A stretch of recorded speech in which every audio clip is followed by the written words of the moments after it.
Hello friends, last lecture में हमने spur gear की डिज़ाइन देखी थी। अब हम देखते हैं स्पर गियर का एग्जाम्पल। ओके, सो एग्जाम्पल थोड़ा लंबा होने वाला है, तो ज़रा ध्यान से देखना और थोड़ा धीरज से काम लेना, ठीक है। सो यहाँ पे पहले गिवन डेटा है वो देख लेते हैं। Design a spur gear pair form following data. सबसे पहले यहाँ पे पावर दिया हुआ है, power to be transmit is 22.5 kilowatt, तो हम उसको वाट में कन्वर्ट करेंगे। उसके बाद स्पीड दी हुई है पिनियन स्पीड यानी कि NP that is 1450 RPM। Okay, यहाँ पे पिनियन स्पीड दी हुई है और यहाँ पे पावर भी दिया हुआ है। उसके बाद स्पीड रिडक्शन यानी कि गियर रेशियो यहाँ पे G दिया हुआ है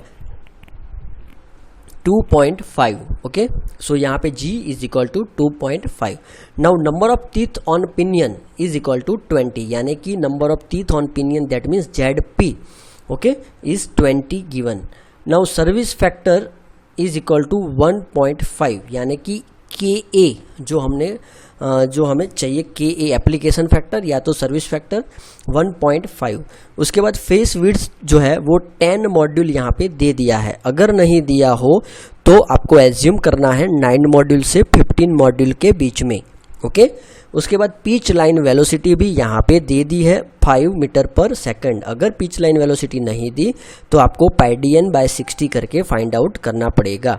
उसके बाद maximum permissible error in gear tooth profile 0.025 mm दिया हुआ है यानी कि E। ओके, उसके बाद यहाँ पे factor depending upon the form of teeth K दिया हुआ है। उसके बाद मैं यहाँ पे वेलोसिटी फैक्टर दिया हुआ है, एंड्योरेंस सरफेस हार्डनेस दिया हुआ है 600, लुईस फॉर्म फैक्टर यहाँ पे दिया हुआ है for the 20 degree pressure angle. तो फ्रेंड्स, अगर कोई दूसरा एग्जांपल हो उसमें ये ना दिया हो तो आप ये जो है ना 20 डिग्री प्रेशर एंगल वो स्टैंडर्ड प्रेशर एंगल के हिसाब से आप एज्यूम कर सकते हो और डिज़ाइन डेटा बुक में से फाइंड आउट कर सकते हो। ओके, नाउ यहाँ पे मटेरियल दिया हुआ है पिनियन FE410 गियर FG 200 और उससे सिग्मा B यहाँ पे मिल जाएगा और हार्डनेस भी यहाँ पे दी हुई है, ठीक है। इलास्टिक मॉड्यूलस भी यहाँ पे दिया हुआ है, मॉड्यूलस ऑफ इलास्टिसिटी। तो ये सब फ्रेंड्स यहाँ पे दिया हुआ है। गिवन डेटा आप पॉज करके फिर से एक बार देख लो, ठीक है। गिवन डेटा क्या क्या दिया हुआ है, प्रेशर एंगल यहाँ पे 20 दिया हुआ है, sigma B for pinion and gear दिया हुआ है, Brinell hardness number for gear and pinion दिया हुआ है, ठीक है। अब स्टार्ट करते हैं। सबसे पहले हमें जो फाइंड करना है वो है बीम स्ट्रेंथ यानी कि FB is equal to sigma BBMY। तो अगेन यहाँ पे ये जो इक्वेशन है उसमें हम गियर भी ले सकते हैं और पिनियन के लिए भी ले सकते हैं, लेकिन कौन सा लेना है तो उसके लिए हमें फाइंड आउट करना पड़ेगा कि कौन सा गियर वीक है। तो यहाँ पे कौन सा गियर वीक है वो फाइंड कैसे होगा, तो यहाँ पे आप देख सकते हो sigma B pinion and YP, ठीक है, उसको मल्टीप्लाई किया है तो आपको ये आंसर मिल रहा है। अब ये पिनियन और गियर दोनों के लिए किया है, ठीक है, तो दोनों में से जो कम मिलेगा, यहाँ पे गियर जो है वो कम मिल रहा है 27, तो गियर जो है वो कम है इसीलिए वो पिनियन से वीकर है। तो हमें डिज़ाइन में गियर कंसीडर करना है पर्टिकुलर FB के लिए। ओके, सो अब यहाँ पे देखते हैं कि सबसे पहले गियर रेशियो दिया हुआ है तो उससे हमें ZG मिल जाएगा, ZP दिया हुआ है तो ZG मिल गया। अब ZG मिल गया तो यहाँ पे ये स्मॉल y दिया हुआ है, आप यहाँ पे देख सकते हो ये small y Lewis form factor small y consider किया हुआ है। तो Lewis form factor capital Y is equal to pi y, ये डिज़ाइन में हमने देखा था। तो यहाँ पे कुछ इस तरह से हमें y इज इक्वल टू मिल रहा है। अब Z की जगह ZP और ZG दोनों रखते हैं, तो Z की जगह ZP रखा और ZG रखा तो हमें ये YP मिला और YG मिला, ठीक है। और ये हमने मल्टीप्लाई किया तो हमें ये दोनों वैल्यू मिले। अब ये दोनों वैल्यू में से ये कम है तो वो गियर वीक होगा। तो हमें फाइनली ये जो बीम स्ट्रेंथ का इक्वेशन है उसमें यहाँ पे गियर फाइंड करना है, गियर को फाइंड करना है, ठीक है। और ये जो हमें आंसर मिलेगा वो मॉड्यूल के फॉर्म में मिलेगा फ्रेंड्स। ओके, और दूसरी बात, जब भी आप ये एग्जांपल देखो तो आपको अपने पास कैलकुलेटर रखना है और इसको पॉज करके आपको सब कैलकुलेशन साथों साथ करना है, ठीक है। नाउ ये हुआ बेंडिंग स्ट्रेंथ। अब देखते हैं वियर स्ट्रेंथ। तो वियर स्ट्रेंथ का इक्वेशन क्या है? तो वियर स्ट्रेंथ का इक्वेशन है FW is equal to DP/BQ/K। Okay, तो यहाँ पे DP क्या है? It is the pitch circle diameter is equal to यहाँ पे ZP into M। Okay, module into ZP। तो यहाँ पे DP मिल गया हमें। B दिया हुआ है 10 मॉड्यूल। Q जो है वो है ratio factor, Q is equal to 2ZG/ZG plus ZP। तो वो हमें मिल जाएगा, ठीक है, ये हमारे पास है ZG और ZP, तो ये हमें मिल जाएगा। उसके बाद K जो है ये इक्वेशन दिया हुआ है, ठीक है, तो K हमें यहाँ पे मिल जाएगा। तो इस तरह से हमने सब फाइंड कर दिया FW के लिए, ठीक है। तो यहाँ पे जो FB है इट इज़ लेस देन, यहाँ पे FB जो मिल रहा है it is less than FW। Okay, gear pair is so यहाँ पे बीम स्ट्रेंथ जो है वो वीक है। एक्चुअली यहाँ पे प्रिंटिंग मिस्टेक है थोड़ा, इसीलिए मैं थोड़ा कंफ्यूज हो गया, लेकिन यहाँ पे मॉड्यूल आप देख सकते हो, यहाँ पे दोनों मॉड्यूल है तो यहाँ पे मॉड्यूल स्क्वायर होना चाहिए। तो यहाँ पे FB जो है उसका आंसर आप देख सकते हो यहाँ पे 277.29 मॉड्यूल स्क्वायर, और इसका आंसर है 321.4 मॉड्यूल स्क्वायर।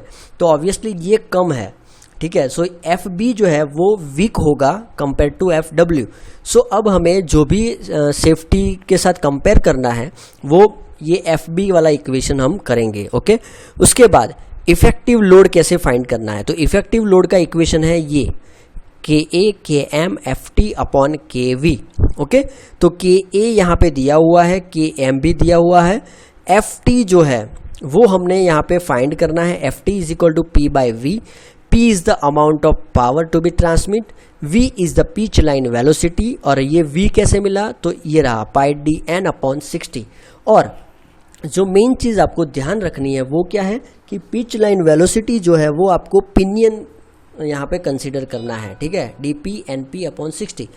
तो यहाँ पे आपको पिच लाइन वेलोसिटी मॉड्यूल के फॉर्म में मिल गई, टेंजेंशियल फोर्स जो है वो कुछ मॉड्यूल के फॉर्म में इस तरह से मिला, KV यहाँ पे आपको ये पिच लाइन वेलोसिटी है तो वो भी आपको मॉड्यूल के फॉर्म में मिल गई।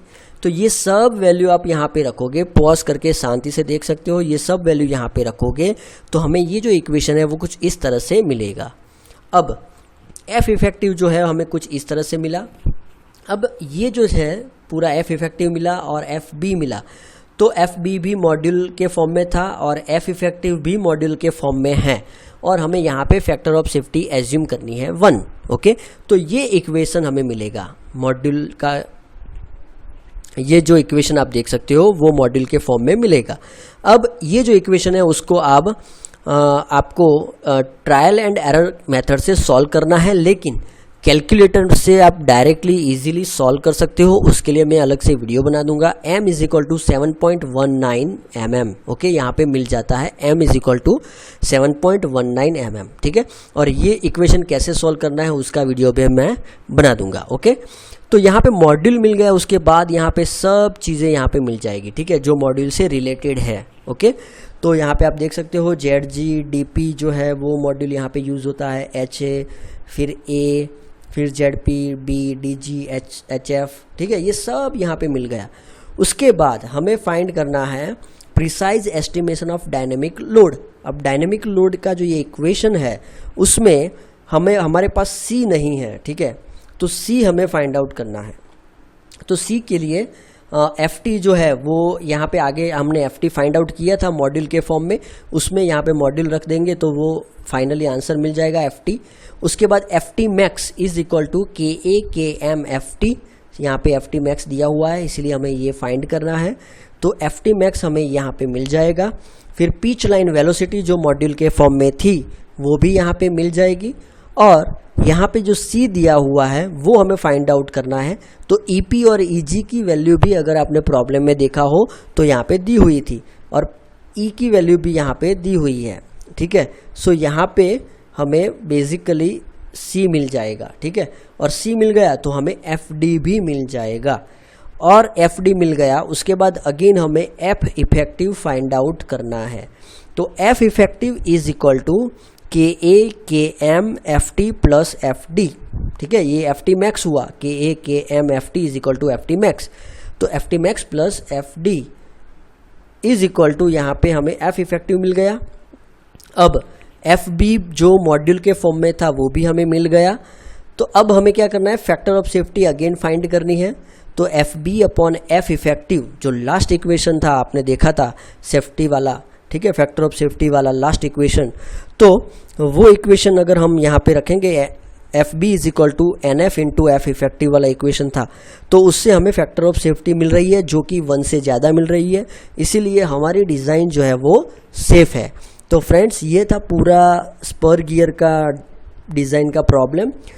थोड़ी स्पीड अगर आपको ज़्यादा लगती है तो आप थोड़ा पॉज करके शांति से देख के फिर आगे बढ़िएगा, ठीक है। अगर कोई डाउट है तो मुझे कमेंट में बताइए, ठीक है, या तो आप कॉल कर सकते हो।